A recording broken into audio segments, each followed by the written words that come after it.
Civil War started from 1975 to 1991. And at the beginning, some people actually came up with the idea of preserving the artifacts that were in there. And they did that by encasing them in wood and then concrete, which blows my mind because that's the reason why so many of the artifacts were able to be displayed. But it took them from 1991 all the way up to 99 to even begin displaying some of the things, and then by 2016 everything was restored. But there were some things that were completely like just demolished, non-recoverable because of the fire. There was a flood, there was whatever, and then yeah, like I don't know, this blows my mind that there's people who thought of the history. So with that, stay tuned and take care. This place is phenomenal. It was built in 1937 and they actually have a guided audio tour, and some of the placards have Braille on it. I was actually reading sarcophagus for the first time in Braille. Realized that it's not an F but a PH. Anyways, one piece that really tickled both me and Natalie is this sarcophagus, because it was the sarcophagus of the King Hiram, who was a Phoenician king. This is around 4,000 years old, you guys. And his son basically got this commissioned, and he wrote the inscription on top of the sarcophagus. And this is what the inscription said. The funerary inscription in Phoenician alphabet starts on the right side of the coffin and continues on the lid above the front side. It reads from right to left. Coffin which Itobal, son of Ahiram, king of Gubal, made for Hiram, his father, when he placed him for eternity. Now if a king among kings, or a governor among governors, or a commander of an army should come up against Gubal and uncover this coffin, may the scepter of his rule be torn away, may the throne of his kingdom be overturned, and may peace flee from Gubal. And as for him, may his inscription be effaced to the face of Gubal. And this is something I thought was really interesting. Here is an artifact that was found in the 1st century AD, so around 2,000 years ago, here in Beiruit, because during the Roman times, Beiruit turned into a trading city. It was flourishing, it was a university town, or city back then. And this engraving indicates that the grandkids of King Herod restored this building. Now, what's really fascinating to me, as I was feeling it, yeah, I can feel the things here. The letter A looks exactly like the font that you use today, the Times New Roman font, but from 2,000 years ago. I thought that was pretty cool. Anyways, stay tuned. Okay. Hey guys, again from the National Museum. I want to show you some really cool stuff. First of all, there's some really ancient jewelry here. So first thing I want to show you is this necklace.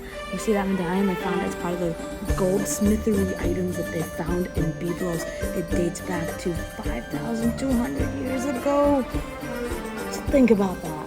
Then I wanted to show you too about how they had, even in the late Bronze Age, which is around 3,500 years ago, they had game boards and little things that they played with here. Like, that's unbelievable. I don't remember where they found this stuff. And then, let me show you this. Okay. They found this a really intricate staff. Scimitar. It has the, basically the shape of a snake. It also dates back to like, I don't know, 4,000 years ago. It was a gift, they think, from the Egyptian king. So the ancient Egyptians, the Middle Ages of Egypt, Mid-Egypt, was actually in touch and in constant trade with the Phoenician kings. And they found this also, I believe, in Byblos. And then this is an old-fashioned mirror from around 4,000 years ago too. And it's not really reflective anymore, but that's okay. And then finally, some things I thought was really, really cool. There it is.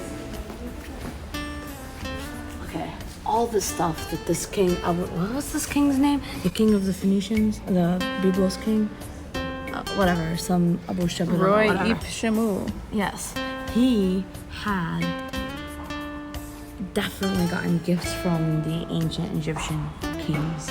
And you can see like all the ancient Egyptian style of the jewelry, the medallion, even the little casket.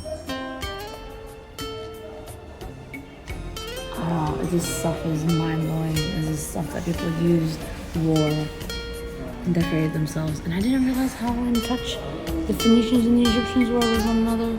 Apparently they were allies. How cool is that? Anyways, stay tuned.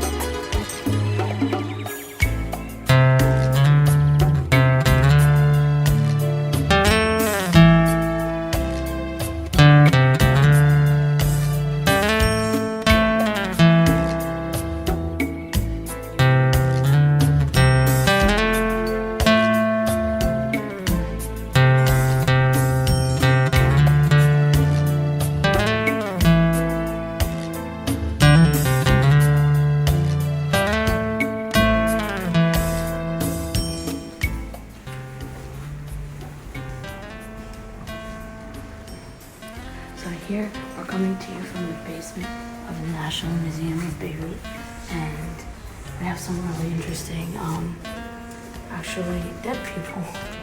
Here we have a body that was dated back to 6,000 years old.